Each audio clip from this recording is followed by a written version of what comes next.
I'm Debbie the Wine Lady, and today we're talking about white wines. Now, I've heard way too many people say things to me like, oh, I only drink red wine.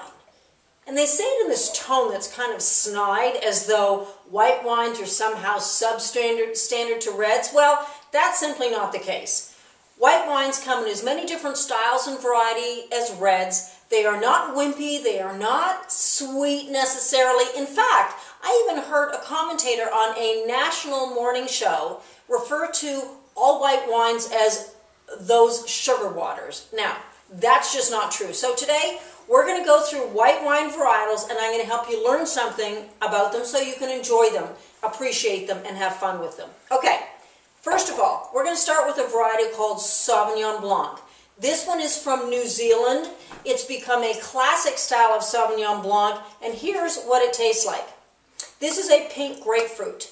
New Zealand Sauvignon Blanc has a real crisp, real citrus, real pink grapefruit taste to it. It's refreshing, it's clean, it's fresh, it's totally dry, not a drop of sugar in it at all. Now, there's other styles of Sauvignon Blanc. From France, you'll find they'll be a little bit more flinty, minerally, less grapefruit, but still that real crisp, acidic, clean style.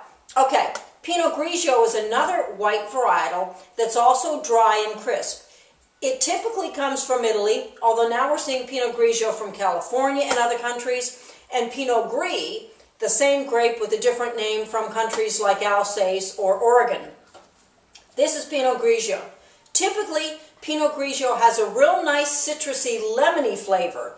Again, real crisp, real clean, just citrus, nice bit of acid on the end. It goes well with foods like shellfish, whitefish. It's nice on a summer day when you want something crisp, refreshing, and palate cleansing.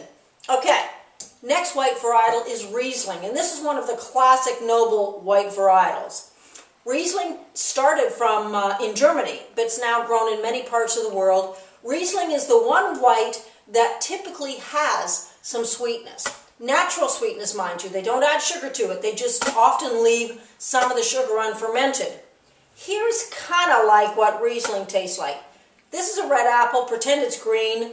Green apple, nice, crisp, delicate green apple is the flavor that I get out of a lot of Riesling, with a little bit of sweetness on the palate.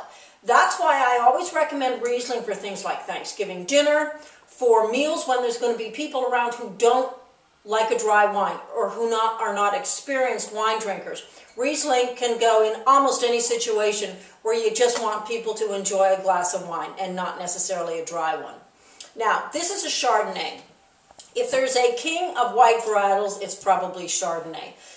And it comes in many different styles. It can go from totally unoaked, fruity, to a real heavy, full-bodied, oaky style. Now, let me tell you a little bit about that. Chardonnay is the white varietal that's typically fermented and aged in oak barrels. So it gives it some distinctive flavors. That oak is sometimes too dominant. The California style used to be to use enough oak aging that you actually tasted a woodiness in the wine. They're going away from that because a lot of people just don't like that anymore. But we still get vanilla.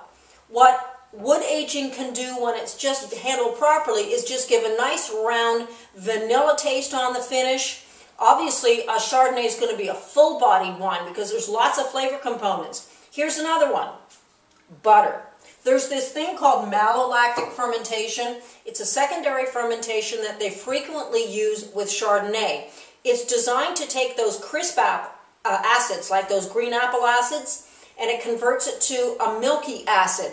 So that's what gives a lot of Chardonnays that soft, buttery, rich feeling in your mouth. So, Chardonnay, it's full-bodied. It's a great food wine if you've got cream sauces, if you've got something like a roast chicken, something like a salmon. It can stand up to a lot of different foods. It's not a wimpy white.